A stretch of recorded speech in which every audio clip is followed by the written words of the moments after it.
You don't have an ugly problem, you have a volume problem. And once you understand why that is and what it means, your dating success will completely change. You'll go from jacking off to hot girls every night to actually being able to hook up with girls. Now, let me explain what is going on here. Let me explain how you fell into this trap. All of our dating culture, our dating advice that we all hear is basically meant for women. It is meant because they're the more romantic ones. They're the ones that are sold on the Disney fantasies and all of that, but it trickles down to us. And so women automatically cultivate a volume of options by existing. They will have guys message them on Instagram. They will get tons of matches on dating apps. If they go to a club, and I actually ran this experiment. I had an above average guy who was like 6'2", and a pretty average girl, don't tell her I said that, but stand at a club doing nothing for a few minutes each. And guess what happened? The guy, no one talked to him. They completely ignored him. He might as well have not existed. The girl got approached every 30 seconds. So women are 20 times more pursued than men, if not more. It's completely different. So just by existing as a man, you can go without sex for years potentially. You know, myself, I didn't get a date until I was 19 years old. I was basically I guess I was an incel, but I could have gone down the black pill route if that was popular back then, because I must have been ugly. I must have been, something was wrong with me because I was getting no dates, no clear attention from women. And it turned out there were girls that had crushes on me, but I didn't know because I wasn't implementing volume. And this is unromantic. It sounds cold, but it's ruthlessly effective. And not doing it is a surefire way to end up having no options and settling for some mediocre girl you don't even really think is that attractive, but she was all you could get, right? It was your one match on Tinder that was actually down to meet, so you just settled down. And look around at your friends. You've seen it a lot. Like, that's what people are doing. That's what guys are settling for.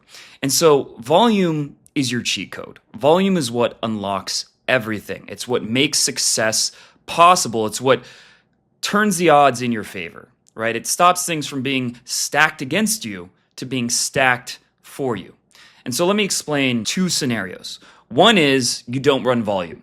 So maybe there's a couple girls in your life that you find attractive and that you think might be into you, but they're the only girls that you have a chance with. They're the only girls that are a realistic option in your mind, right? Like, there's always girls that walk by the street, but you never say hi because you're a total bitch. So you don't get chances with them. You're not getting many matches on dating apps because your pictures make it look like you're probably a serial killer or you're a virgin who lives with your mom. And so you're not getting those matches. But you have these two options and you're going to invest tons of effort. It's like if you had 2 sales leads for your entire business, and instead of cultivating more leads, you just keep emailing them. You just keep hitting them up again and again and again. Now, what's going to happen with those 2 leads? They're probably going to block you. They're going to be annoyed. They're going to think you're needy. They're going to think you're desperate. They're going to think your business must be failing because why are you trying so hard, so desperately?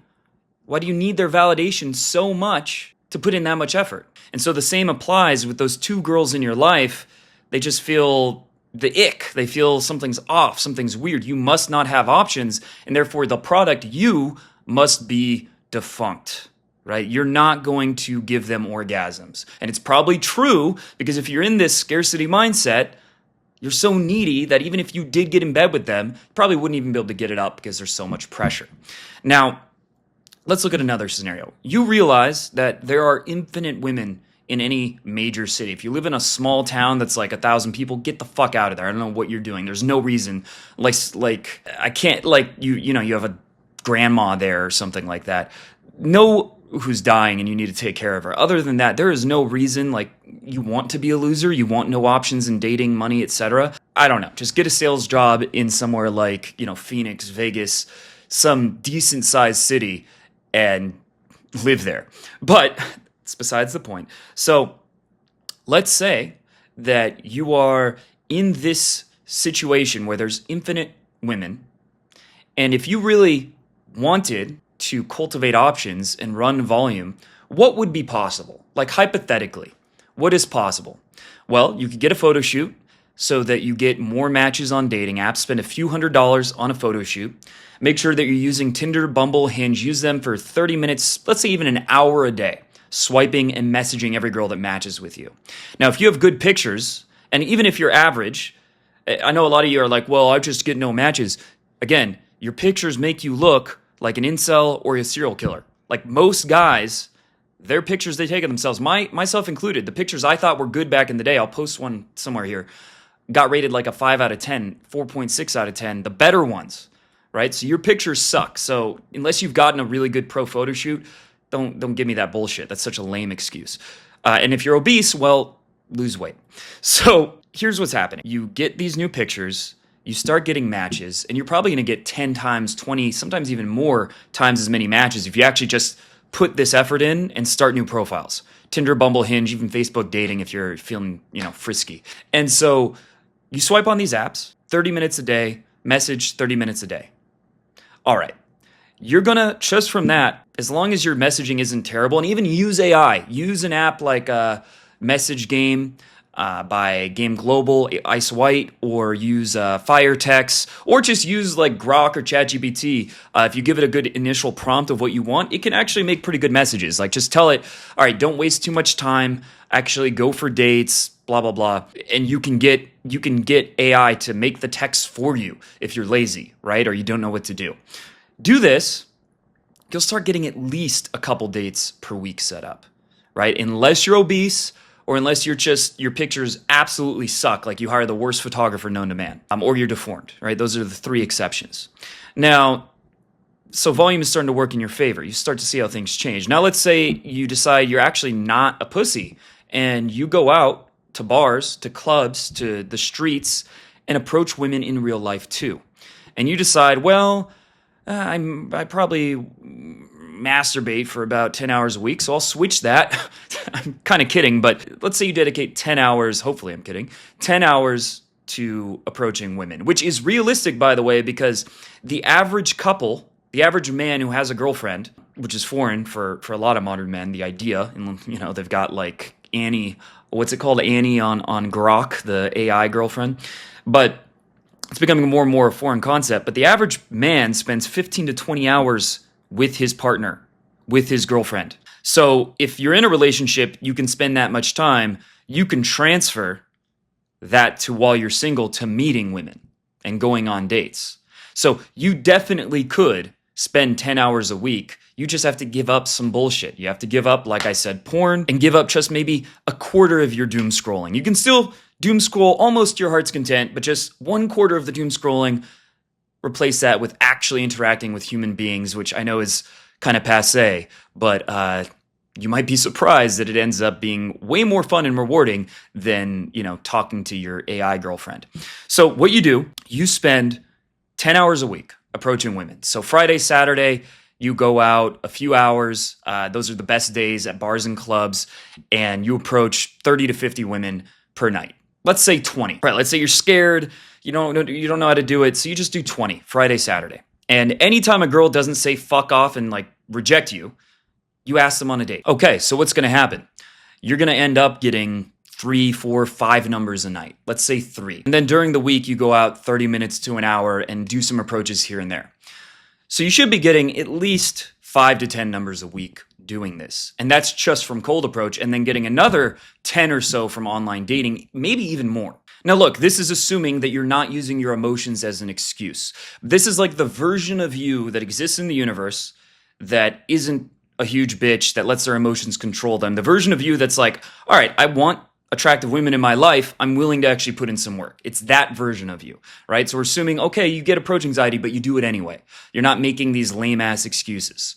So, and you're like, oh no, I need to doom scroll the full 4 hours a day. I can't give up an hour of doom scrolling, right? We're assuming you're not that version of you. So what you do, you put this together and you're going on more dates per week, right? Let's say about 10%, 1 out of 10 numbers leads to a date. And hopefully it's a bit higher than that, but we're lowballing it. We're assuming that, your game's pretty bad.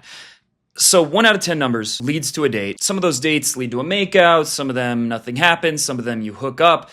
But regardless, think about how the way you perceive yourself and carry yourself is going to change.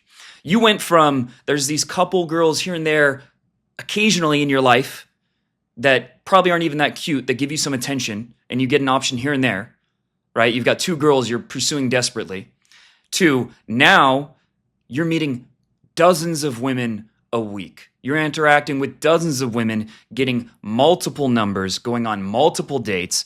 Think about how you're going to start carrying yourself differently. Guess what? You're not going to be so desperate. You're just going to start making moves because why not? You know you've got other women on the pipeline. You know you've got other options. So you're not afraid to be bold and just like whip your, I mean, not literally, I got to be careful. I can't even make jokes, but not literally whip your dick out, but, make a move and put yourself out there. You're able to do that now because you know there's other options. You know that there's another date tomorrow, and you start getting positive reactions from some of the women. Yeah, some are going to, tell you, no, thank you, bye, it was nice meeting you. And that's rare for them to be mean, but some are going to be dismissive or ignore you or whatever. That'll happen here and there. But guess what? If you weren't meeting different women, that was your entire life, was neglect and being ignored by women. Really think about that. That was your entire existence. So a lot of people get in their head, well, if I get rejected, it's going to lower my self-esteem. Your whole life is rejection. If you're not going out and meeting women and you're not getting matches and not getting numbers, that's already happening. It's just this miasma that is your life. Your life is rejection. So all that's going to do is make you think what you were already thinking. Women were already rejecting you. Some of them will react positively. I know that's crazy. Some of you don't believe it. Do it, and you'll find some of them, more than you expect, will react positively, as long as you're not just berating them on the open like I did when I was new. When I started doing approaches, I'd be like, why are you drinking coffee? Coffee's gross. And yeah, I got bad reactions. So give a compliment. Don't be, weird and negative. But you'll start getting some positive reactions. You'll start getting some dates. And then your belief changes. It doesn't matter. Some women reject you.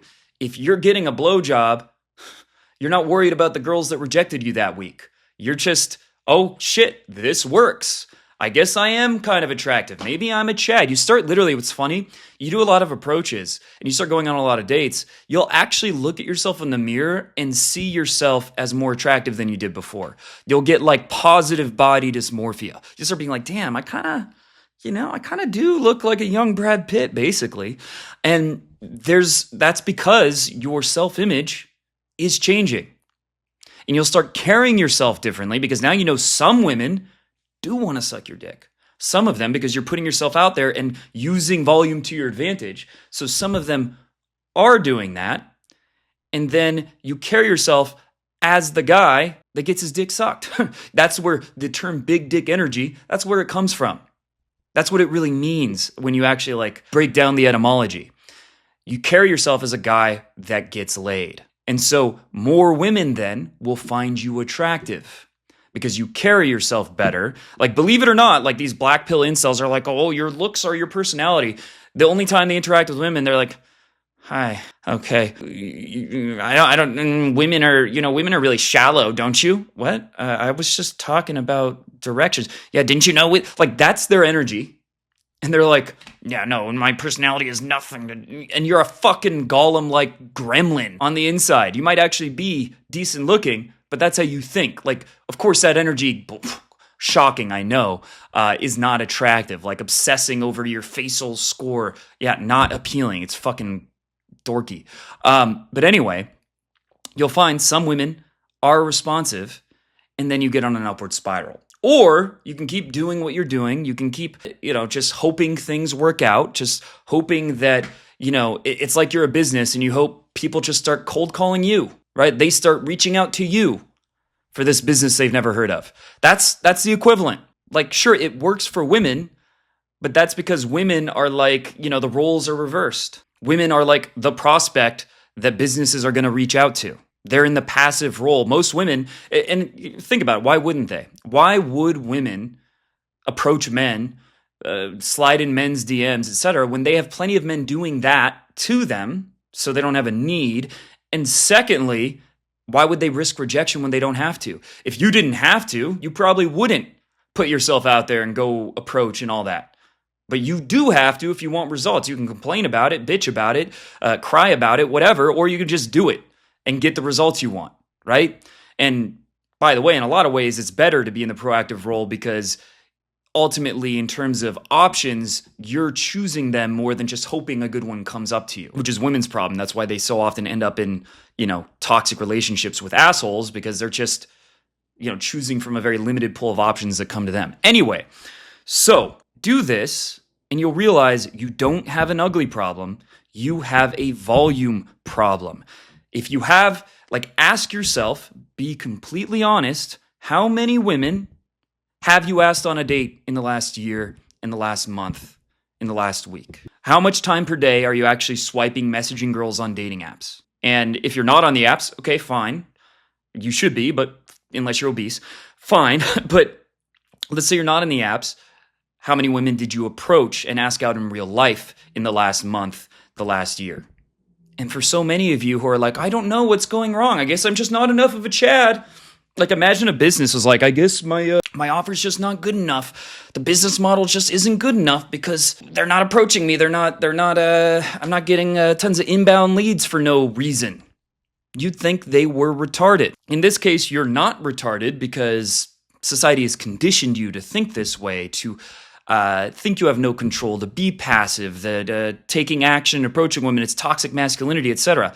Maybe it is. I don't know. But if you want to be not toxic and not get laid at all, you can do that, or you can take control. And volume is where it all starts. There's plenty of other things that you want to work on, but if you have no volume, you have nothing to learn from, you're not making progress, everything you're doing is mental masturbation, right? It's like if you were trying to build a business. I did this, to be honest. When I first got the idea of being a writer, which was my first, I don't know if you'd call it a business, but I've published books for different people, done ghostwriting, published my own books, etc. What I first did is I just studied. I read hours. I think I read books 4 hours a day to be a better writer. And I practiced on my own, writing articles, but I never posted them. I never put anything out there. It took me years of procrastinating because I was being a bitch. I was being dumb. I wasn't being self-aware as to, okay, I have to actually learn from feedback. I have to actually put myself out there and do reps that can lead to results. I'll get laughed at, I'll get rejected, but I will get better and I'll start getting some successes. I put that off for a very long time because of fear, because I had a bad mindset. But that's where so many of you are stuck and you're confused and you're frustrated and you're blaming women, you're blaming your looks, you're blaming society, all these things. Just start running volume. And all those excuses will disappear. They will cease to matter. They will cease to exist. It will all become noise that you're like, why did I even listen to that bullshit anyway? So that is the starting point. Now, if you want help, because fear is a big roadblock, anxiety is a big roadblock, it is hard to face rejection. And it will be infinitely easier to get started and to get some momentum going if you have someone else guiding you by the hand, pushing you to take action, to approach women, getting you better pictures, doing a photo shoot that will at least 10x your matches, and showing you the fundamentals, helping you get your first numbers, your first dates, maybe even get a one-night stand, or even multiple, as happens with many of my clients. But if you've been sitting on the fence for too long and you want to get off, I can help completely change your trajectory in just 3 days. So click the link below to learn more about how I can do that.